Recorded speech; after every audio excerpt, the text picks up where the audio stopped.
सत साई भगत जी, बंदी छोड़ पूर्ण ब्रह्म सतगुरु संतराम पाल जी महाराज की जय हो। देखिए, ये कबीर सागर का सरलार्थ है। इसके पेज नंबर 443 पर सदगुरुदेव जी संतराम पाल जी महाराज ने अपने कर कमलों से चार खानी योनियों की जानकारी दी है। चार खानी के नाम स्वेदज, अंडज, अजेरज और पिंडज। ये कबीर सागर है। ये आप देख लीजिए, कबीर सागर का सरलार्थ है।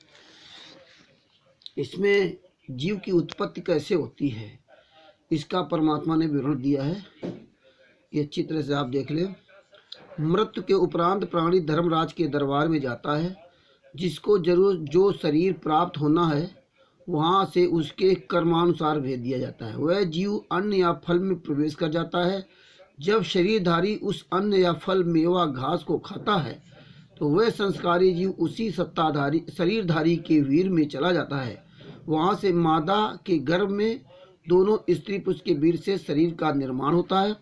समय आने पर बाहर आ जाता है। सो जो स्वर्ग का अधिकारी होता है उसे स्वर्ग में देव शरीर प्राप्त होता है। जो नरक का भागी होता है वह सूक्ष्म शरीर में नरक में चला जाता है। जो प्रेत पितर का अधिकारी है वह उन योनियों में को प्राप्त करता है। तो भगत भाइयों, ये जो परमात्मा ने हमें विवरण दिया है, इसमें अपने कर कमलों से लिख कर के दिया है। तो अब ये पता चला कि जो हम आप लोग देखते हैं अपने मोहल्ले या क्षेत्र में कि यार उनके वो तो बेचारे माता पिता तो दोनों बहुत अच्छे हैं, लेकिन उसका पुत्र बहुत हरामी निकल गया है। तो वो हरामी निकल नहीं गया, उसके पूर्व कर्मों के अनुसार।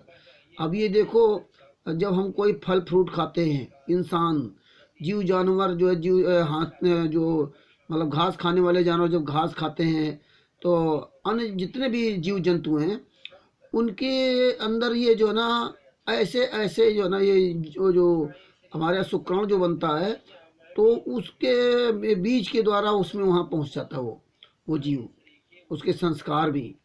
और फिर वो जो है उसी घर में उत्पन्न होता है और उसके पूर्व कर्म के आधार से वो सब पूरा उसके यहाँ बदला अपना लेता है।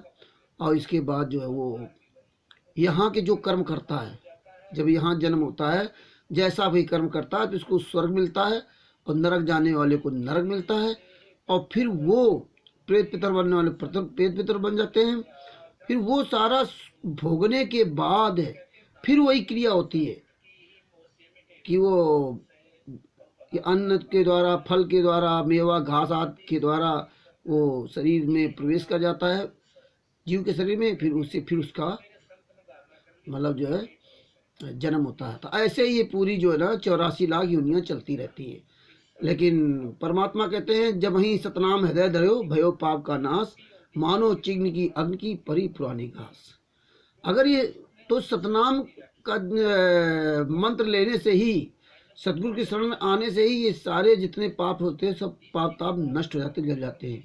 लेकिन अगर ये पाप ताप, ये पवन ठग जैसे लोग, मैंने RSS के लोग और संजय उर्फ नकली नानक आदि के अगर जल गए होते, अगर इनको सतनाम मिला होता तो ये आज ये पैसे की हवस में मतलब जो है भक्तों को मूर्ख नहीं बनाते, ये काम चोर नहीं बनते, ये दान और पाठ और ज्योत का पैसा नहीं खाते, ये खुद मेहनत करते। तो भगत भाइयों, ये देख लीजिए, इनके जो पूर्व कर्म हैं उनके अनुसार इनका ये अपना वो सब लूट घसोट रहे हैं। और परमात्मा ने इसीलिए इन किसी को कोई भी मंत्र नहीं दिया।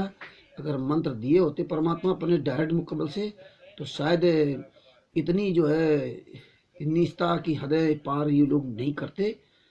तो भगत भाइयों, इसलिए अच्छे कर्म करो और परमात्मा के इन पवित्र पुस्तकों को अब ध्यान से पढ़ो, उनके सत्संगों को दिल में उतारो। और नहीं तो आपको ऐसे ही लोग मूर्ख बनाते रहेंगे। और 625 साल पहले जैसे 64 लाख फेल हुए थे ना, तो उससे भी ज़्यादा हमारी आपकी दुर्दशा होगी। बंदी छोड़ पूर्ण ब्रह्म पूर्ण प्रवेश सदगुरु संतराम पाल जी महाराज की जय हो। सत साहिब।